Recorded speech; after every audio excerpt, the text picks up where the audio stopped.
There is scope for South African coke producers to drop their prices according to changes in world markets. Coking coal for South African coke operations is procured mainly from Exxaro as a percentage of the selling price of coke, and therefore there is no real price risk to ArcelorMittal. As mentioned, ArcelorMittal's coke price tracks the price of importing coke into the country from various origins, and this graph shows that very distinctly. Therefore, if international prices come down, South African prices would obviously follow, and I want to stress the point that while ArcelorMittal's price is currently weighted towards China, as in the case of Arcelor steel prices, it is based on a basket of international prices. From this vantage, we turn our attention to market outlook for coking coal, with the understanding that this would ultimately drive world and South African coke prices. So on this note, let us address the last question in this speech, namely, what is the outlook for coke, and what is China's role in shaping this outlook? So as I mentioned, prices of coke is broadly driven by the input cost of coking coal and the overall demand for steel and steel-intensive goods, which in turn is driven by the relative health of the macroeconomy and associated infrastructural development. In terms of coking coal, the first settlement of fourth quarter metallurgical coal prices was announced at the end of last month, with Anglo and POSCO agreeing to $285 per tonne for the premium German Creek brand. Similarly, Foxley PCI coal settled 9.5% down from $230 per tonne to $208 per tonne. This represents a fall of over 9% from the third quarter. These lower prices reflect the pickup in Australian supply, as well as a decline in not only European and Japanese steel demand, but also the relatively low import demand from China, which declined 34% in the first half of the year compared to the first half of 2010. Despite this perceived weakness, we anticipate prices will remain relatively firm for premium coking coal over the next 18 months. We anticipate more supply disruptions as the latest data from the Australian Metallurgical Bureau warned that Australia could be in the grips of a La Nina, and therefore the probability of more floods in Queensland is high. In addition, more strike action at BMA's operation is probable, as workers have expressed their disquiet at the offer of 5% increase. Mine workers at BMA have been striking on and off since June, and at the end of August announced a new wave of strike action at 7 of BMA's coking coal operations. If we consider that Chinese imports are expected to begin picking up next year and a recovery of Japanese consumption as the reconstruction efforts reach full swing, the chances of a severe deficit in the seaborne market is highly probable.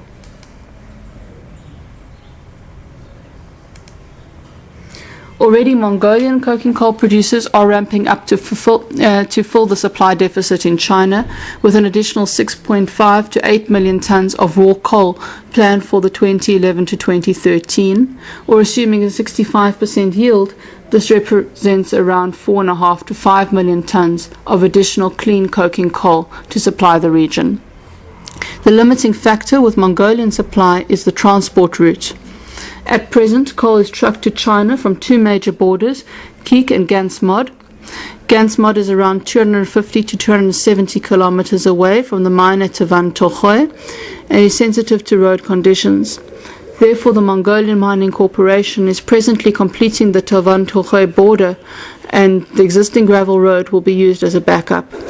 But this road has its challenges, and recently part of the road had to be closed by the government due to safety issues and environmental concerns. Therefore, we do not expect more than 20 to 25 million tons to leave Mongolia per year for China over the near term, and therefore the slack will have to be made up by the Australian material. Another aspect to consider as a reason for the relatively slack import volumes that we alluded to earlier is a discrepancy between the Chinese and Australian coking coal prices.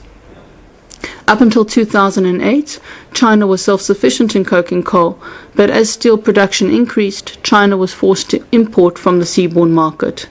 This was assisted by the fact that the Australian landed coal price and the domestic prices were comparable. In 2008, a combination of flooding in Australia's Bowen Basin causing coal prices to lag domestic prices and high freight charges, and if we recall, the Baltic Index actually rose to $90,000 per tonne in August 2008, and all this eroded the arbitrage situation, causing Chinese imports to decline. By late 2008, freight rates had declined, the Baltic Index bottomed out, and Australian supply improved, which resulted in Australian coking coal becoming competitive against Chinese domestic coal, and consequently Chinese imports increased 5 times in the space of a year, from August 2008 to August 2009. Recently, the spread between Australian landed coal and Chinese domestic coal has again widened, and therefore it is unsurprising that import demand over the last quarter declined, dropping 34% over the last 2 months compared to a year ago. Now that coking coal prices have weakened and the gap has narrowed, we now expect that Chinese imports will start to pick up, which would place upward pressure on coal prices. We expect Japanese imports to increase by around 15% in 2012 on our forecast of 56 million tonnes for the year. This equates to just over 64 million tonnes. We base our premise on a preliminary report by the Japanese government estimating that damages to social infrastructure, housing and private firms' fixed capital were between 3.3 and 5.2% of the country's 2010 GDP. The government's response is a 5.6 trillion yen set aside for reconstruction by the end of 2012, the majority of which is expected to still be utilized in the new year. Already there has been a considerable improvement in demand, with imports reaching 5.5 million tonnes in July, which represents 17% increase month on month. New coking coal projects coming on stream over the next 18 months are limited. Production at Moati's Basin has commenced, but we expect extensive logistical issues and a relatively slow build-up of exports. After heavy delays, the Sina railway line to Bairo is expected to be completed by the end of the year, but exports will only likely reach around 6 million tonnes for the next 4 years. As discussed, exports from Taiwan to Hoi is likely to be limited to around 20 million tonnes per annum owing to transport issues. We therefore expect that the coking coal market will remain undersupplied until 2015, leading to higher coking coal prices, which, all things being equal, should support higher coke prices. On the steel demand side, we expect consumption to remain robust over the next 2 years. In general, Chinese steel demand is determined by a relatively simple set of drivers, namely construction, manufacture, automotive and transport sectors. Collectively, these industries account for 92% of Chinese steel consumption. Construction looked to be the most vulnerable sector this year, following tighter credit lending, but China's 5-year plan indicated that they would target the construction of 36 million homes, 4 million of which is still to be realized this year, and 5.7 million homes are expected to be built in the first half of next year. Over 2,000 kilometers square of floor space was completed since 2009, and China was the leading construction market last year.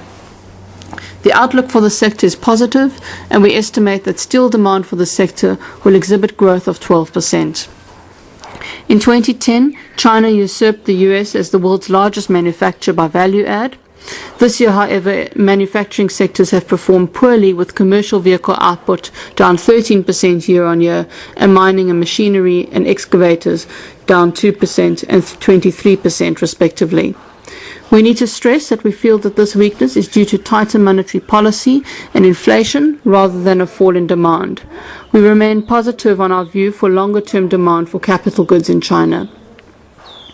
Macquarie's Bank recently undertook a survey whereby they asked 30 Chinese steel mills whether orders in machinery had increased in August, and most mills indicated that demand had picked up. Against this backdrop of presently low coking coal prices and slow output growth in the US and the Eurozone, the current situation for the coke market is depressed. At present, Indian producers have been unable to purchase Chinese coke as prices are prohibitive, and as a result, Russian and Ukrainian coke is dominating the Indian import market.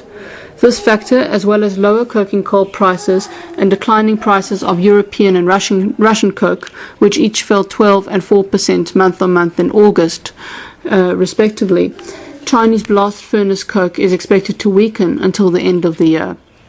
This is already starting to show, with Chinese coke prices having dropped $10 per ton in a month, following 4 months of stable prices. As a result, we anticipate coke markets for the rest of the year to remain depressed, which leaves room for South African and Zimbabwean producers to lower their prices accordingly. We therefore expect South African ex-work prices to be around $418 to $420 per ton, or 2,995 to 3,050 Rand per ton for the fourth quarter. Though with improvements in coke and coal prices, China is expected to raise their coke prices to an average of $522 to $525 per ton, which could see South African coke prices at around 3,200 Rand per ton by next year, or $466 per ton, assuming the prevailing exchange rate applies. Thank you for your attention.